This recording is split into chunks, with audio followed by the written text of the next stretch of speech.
Olá! Começa agora o nosso encontro semanal. No programa de hoje eu te convido a acompanhar como foi a abertura da campanha da Fraternidade 2023. Você também assiste uma entrevista com o Padre João Inácio de Assis, vigário episcopal para o Vicariato Nossa Senhora Auxiliadora.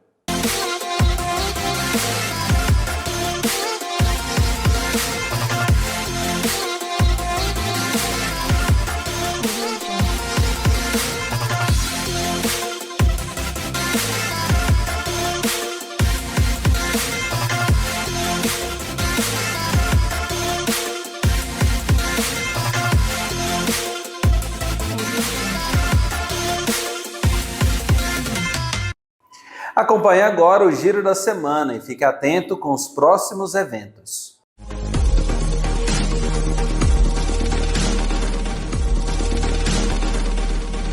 Dia 22 de fevereiro, quarta-feira de cinzas, iniciamos a Quaresma, o tempo litúrgico de preparação para um ponto muito central da nossa fé, o Tríduo Pascal.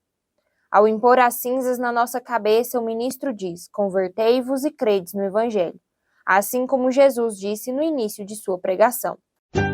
Anota aí! A partir do dia 25 de fevereiro se inicia a Lectio Divina, leitura orante da Bíblia. Esse ano haverá algumas mudanças devido à nova organização pastoral de nossa arquidiocese.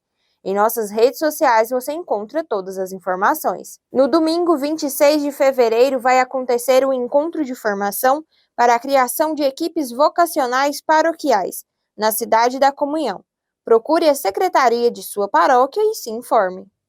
Nesta semana visitamos uma paróquia do Vicariato Nossa Senhora da Abadia, a paróquia Nossa Senhora de Santana, na cidade de Inhumas. Abraão Gustavo, membro da PASCOM da paróquia, é o repórter dessa semana no quadro Minha Comunidade.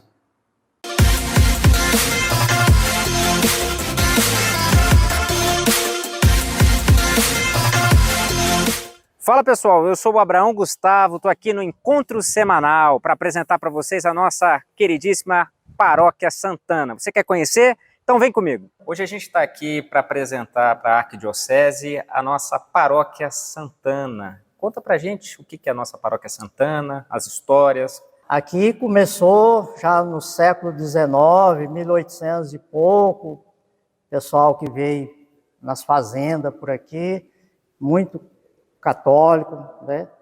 Devoto de Senhora Santana, começou uma peregrinação, aí foi construída a primeira igrejinha, né, e a fé foi aumentando, e depois foi instituída a festa de Santana.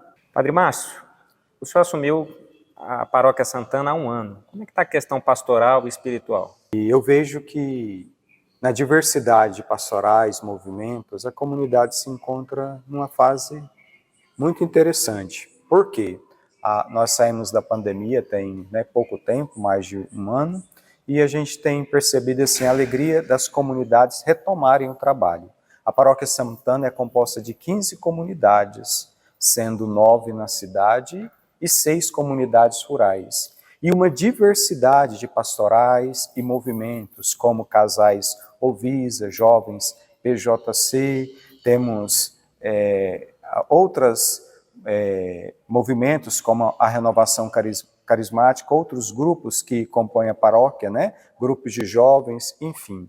E é um trabalho exigente acompanhar todos esses movimentos, todas essas comunidades, mas eu percebo assim a alegria da comunidade, se reunir e celebrar. Que Deus abençoe vocês e todos que estão assistindo esse programa. O sacramento da unção nos enfermos é uma graça que o Senhor nos concede por meio da Igreja. Este é um sacramento de vida, pois como todos os outros sacramentos, tem a finalidade de curar. Entenda um pouco mais sobre este bonito sacramento da nossa Igreja. Eis-me aqui, ó Deus. A unção dos enfermos é um dos 7 sacramentos da Igreja e está dentro do grupo que chamamos Sacramento da Cura.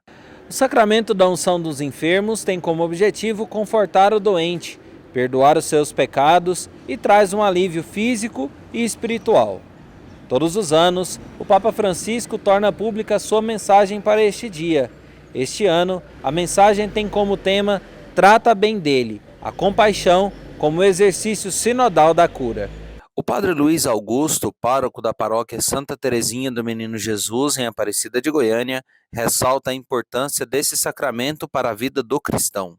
Significa a força de Deus manifestando na vida do enfermo, vindo em socorro dele, com a missão que é própria da igreja, de curar os enfermos. Então, Jesus Cristo nos dá essa autoridade, essa força, esse poder, é contar com a graça de Deus, é ter certeza do cuidado de Deus no momento mais delicado da nossa vida. Porque a enfermidade traz sofrimento e muita angústia para o coração do enfermo e com certeza a família também. Na força de Deus, esse paciente recebe a libertação, recebe com certeza a cura e retoma as suas atividades. O padre explica também que o sacramento da unção dos enfermos é um sacramento para a vida. Na verdade, o sacramento é sempre para a vida. Se realmente a pessoa fisicamente não vai continuar neste mundo, vai morrer fisicamente, ela recebe pela unção dos enfermos o perdão dos seus pecados, a comunhão com Deus. Então, o sacramento da unção é o sacramento da vida. O enfermo restabelecido vai voltar a servir a Deus, louvá-lo com amor, com alegria no coração. E aquele que fisicamente nos deixa vai entrar na pátria celestial. O que importa mesmo é que jamais é extrema unção. É a unção dos enfermos, eu insisto, é a manifestação do poder de Deus. Quando eu vou ao hospital, uma pessoa em coma, uma pessoa entubada, é uma grande graça ali com aquela pessoa, sabendo que Deus está entrando na vida dela, está perdoando os seus pecados, ela tem a graça da reconciliação. Sempre é o encontro com Deus, para continuar aqui conosco, com a saúde física, ou partir para o céu, restabelecido dos seus males para sempre. O Dr. Roberto Ribeiro, psicólogo da Santa Casa de Misericórdia de Goiânia, fala da importância da visita religiosa para os pacientes. Se a gente olhar a saúde como uma maneira integral de ver o nosso paciente, a gente sabe que a saúde não é a ausência de doença, e sim a união de um olhar muito singelo para a parte física, social e espiritual e psicológica, né? E espiritual é muito importante, porque os nossos pacientes, quando eles se encontram em sofrimento, muito deles começa a ter um enfrentamento, que a gente fala um coping religioso, ou seja, uma maneira de transcendência e poder olhar na espiritualidade uma maneira de sentir esperança e expectativa de vida. E pela sua infinita misericórdia, o Senhor venha em teu auxílio com a graça do Espírito Santo. Amém. No próximo bloco, você acompanha a reportagem especial desta semana e ainda assiste o Somos Um. Já já nós voltamos. Estamos de volta. A campanha da Fraternidade, como em todos os anos, é aberta pela Conferência Nacional dos Bispos do Brasil na quarta-feira de cinzas, data que marca o início da quaresma. Confira a reportagem da TV Pai Eterno com a repórter Maíra Oliveira. O momento é de reflexão, adoração, de entrega e encontro pessoal com Deus. A missa da quarta-feira de cinzas dá início a um momento importante para os católicos. A quaresma, que representa os 40 dias que Jesus ficou no deserto e as provações que enfrentou. Este período será a preparação para a Páscoa, que celebra a ressurreição de Cristo na cruz do Calvário. Inúmeros fiéis se reuniram em várias paróquias e dioceses espalhadas pelo Brasil para orar e participar da missa de quarta-feira de cinzas. A dona Elvira participa da celebração todos os anos e em cada missa ela diz que fica ainda mais emocionada. É muito importante, assim que eu sou católica, a família toda, então para mim a quaresma só começa a partir de quarta-feira de cinza, então é muito importante para mim e para minha família toda. Como eu não posso trazer todo mundo, eu estou aqui representando a minha família. A quaresma não é simplesmente só para nós mesmos, mas é para a gente ir ao encontro dos outros. Por isso nós recordamos os nossos exercícios quaresmais, são os 3 pontos aí: jejum, sair de nós mesmos aos outros, esmola, o momento de abrir o nosso coração e ver quem está necessitado, e a oração. Santo Afonso Maria de Ligório, nosso fundador, dizia: a oração é o grande meio da salvação. Então rezar sempre e pedir para que o nosso mundo seja cada vez melhor, não as guerras, não as violências e não a fome que está agraçando no mundo inteiro.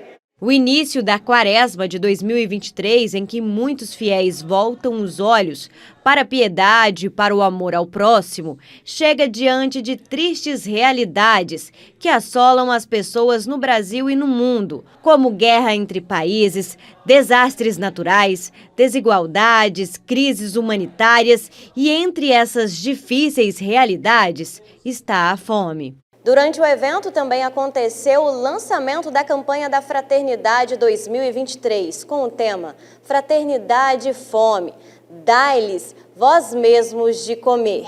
Esta é a terceira vez que a Igreja Católica aborda o tema da fome na campanha da Fraternidade. O tema Fraternidade e Fome foi escolhido no ano de 2021. Quando já estávamos começando a viver a pandemia. É verdade que esse tema, recorridas vezes, aparece toda vez que vamos pensar num tema da campanha. Isso porque a realidade da fome, infelizmente, ainda não foi vencida em nosso país. Todos sabemos que, quando olhamos para esse imenso país, com o potencial que ele tem, potencial agrícola, e pensar que tanta gente passa fome, ficamos muito questionados. Então, mais uma vez, e agora sim, num contexto, como já dissemos e todos sabemos, agravado pela situação da pandemia, pela terceira vez a Igreja no Brasil trata do tema da fome.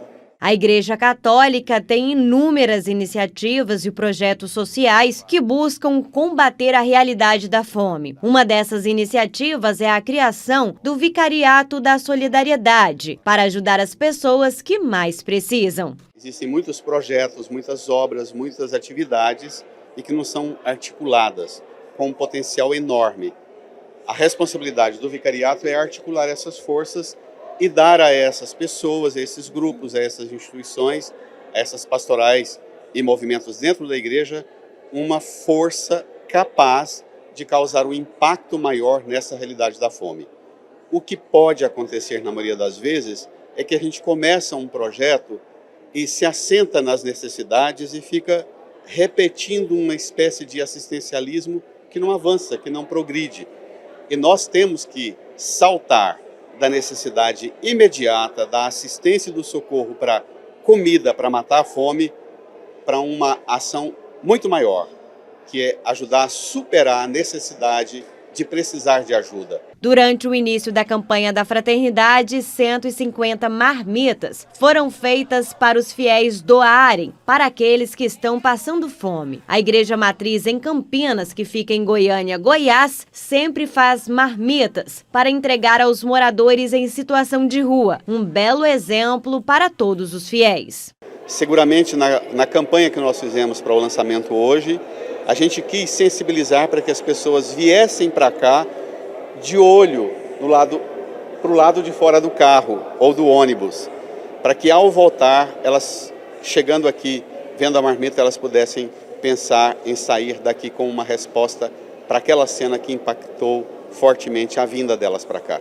Porque a questão é essa, é sair nas ruas de Goiânia e confrontar-se o tempo inteiro com essa realidade.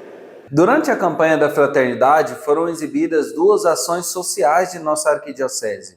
No vídeo produzido pela TV Pai Eterno e pela PUC TV, você vai conhecer o belo trabalho da Pastoral da Criança em Bonfinópolis.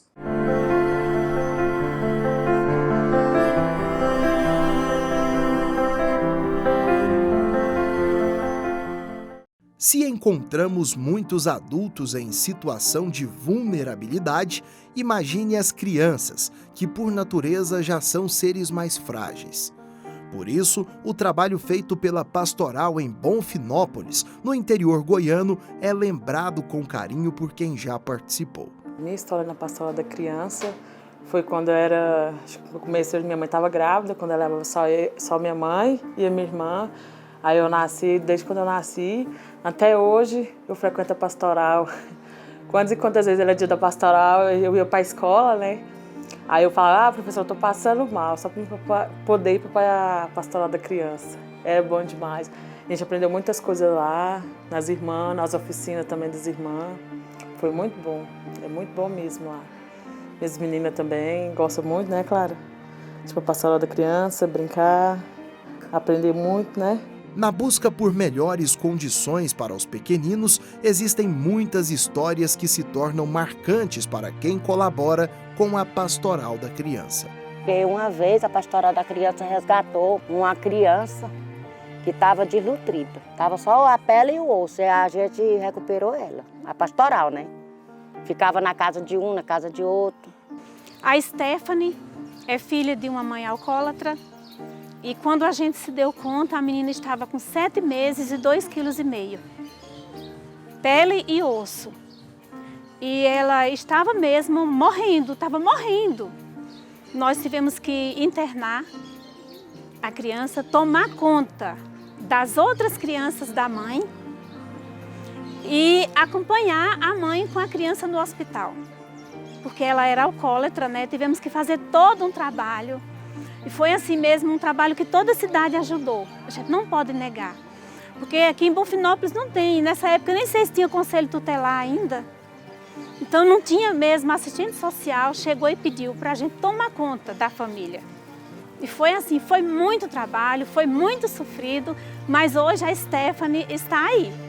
Moça, grande, ela ficou com um defeitinho nos olhos, porque a febre foi muito grande, né? Mas está viva e realmente ela é um caso de superação, que foi o que mais me marcou, talvez, na pastoral aqui em Bonfinópolis. São ações como essas que mudam vidas, não só de quem recebe, mas também de quem contribui.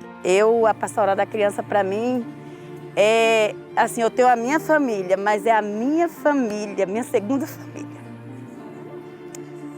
Eu me emociono porque a pastoral me ensinou muita coisa. Muita coisa. Muita coisa mesmo. Aprendi muito. Até a conviver com a minha família dentro de casa. No vídeo produzido pela TV Pai Eterno e pela PUC TV, foi apresentado também o projeto Marmitas de Teresa, que vamos mostrar para vocês na próxima semana. E no último bloco do nosso programa, você acompanha a entrevista com o vigário episcopal do Vicariato Nossa Senhora Auxiliadora, o padre João Inácio Assis. Nós já voltamos e, dando continuidade às entrevistas com os novos vigários de nossa arquidiocese, vamos conhecer um pouco mais sobre o vigário episcopal do Vicariato Nossa Senhora Auxiliadora, o padre João Inácio Assis. Ele também nos fala um pouco sobre a sua vocação sacerdotal ao completar 35 anos de sacerdócio.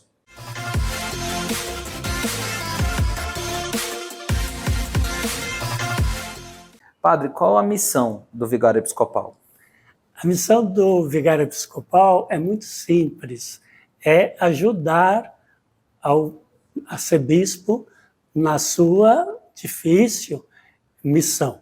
Então, primeiramente, o que um vigário episcopal faz? Vai procurar estar sempre do lado do arcebispo, procurando auxiliá-lo, ajudar a ele a carregar a pesada tarefa que ele tem, a grande missão que ele tem de conduzir a arquidiocese. Então, ele vai confiar aos vigários episcopais algumas responsabilidades e nós seremos aqueles que estaremos colaborando com ele em todo sentido. Já que Dom João vai delegar algumas atividades, quais são as principais atividades de um vigário episcopal? Então, a primeira atividade é exatamente no vicariato. Vicariato, no caso Nossa Senhora Auxiliadora, que está sendo constituído, ele é mais ou menos, com algumas modificações, o antigo Vicariato Centro, que compõe as paróquias aqui da região central de Goiânia. São hoje cerca de 42 paróquias, eu disse cerca de 42 porque 2 ou 3 são chamadas quase paróquias, não são ainda paróquias já constituídas. E a missão primeira é esta, está acompanhando os outros sacerdotes, os párocos, os administradores paroquiais, nas suas realidades paroquiais. Vamos fazer também vários encontros nos vicariatos, conforme o próprio Dom João já nos anunciou a nova organização pastoral da Arquidiocese. Por exemplo, os encontros mensais de pastoral não serão todos feitos no Centro de Pastoral Dom Fernando, como do passado. Apenas um no primeiro semestre e outro no segundo semestre será lá no Centro de Pastoral Dom Fernando. Os demais serão nos vicariatos e também nas foranias. Padre, nesses 35 anos de sacerdócio, como que foi moldando o Padre João Inácio? É uma experiência muito bonita, essa experiência vocacional, porque eu fui chamado, senti o chamado muito cedo, entrei no seminário com apenas 12 anos de idade, era coroinha na minha cidade, assim por diante, e depois de longos períodos de formação, porque entrei ainda na pré-adolescência, eu fui ordenado com 28 anos, em 1988, em setembro. Fiz várias atividades na igreja, trabalhei muitos anos na formação dos seminaristas, inclusive na formação dos estudantes de teologia, tive a oportunidade de ser reitor do Instituto de Teologia, bem como de lecionar um pouquinho também na Faculdade de Teologia, lá no ITESC, em São Paulo, bem como nos Dominicanos, também em São Paulo. Depois disso, fiz outras experiências na congregação, fui mestre de noviço, fui vigário provincial, depois fui provincial também, e por último, antes de vir para Goiânia, eu fiquei 3 anos em Roma como vigário geral da congregação de Dom Orione, a congregação fundada por São Luís Orione, que é a pequena obra da Divina Providência. O nosso espaço cultural dessa semana vai mostrar o projeto Concerto nos Bairros, promovido pela Orquestra Filarmônica de Goiás. Nesta matéria, contamos com a colaboração da equipe da PASCOM da paróquia Nossa Senhora Aparecida e Santa Edviges.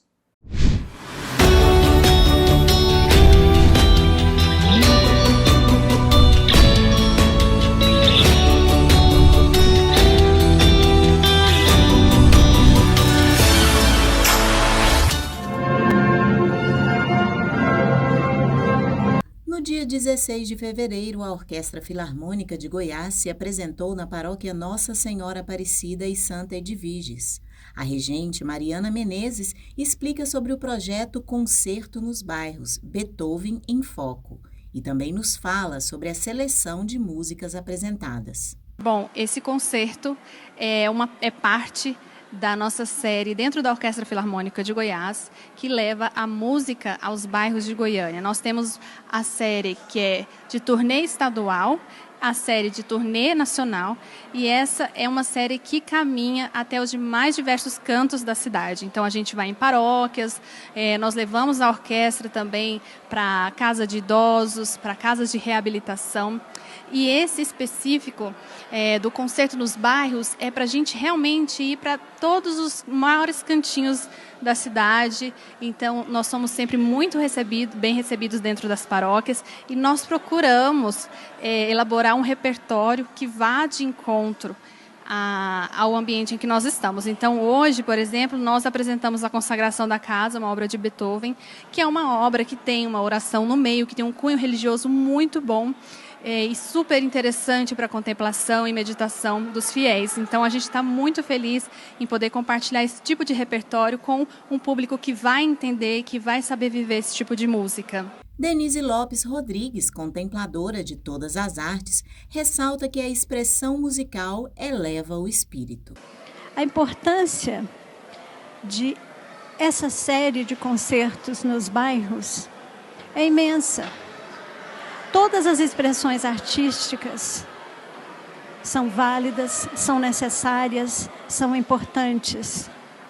A vida seria muito árida sem a arte, sem a pintura, sem a música, sem a poesia. Mas a expressão musical eleva o espírito.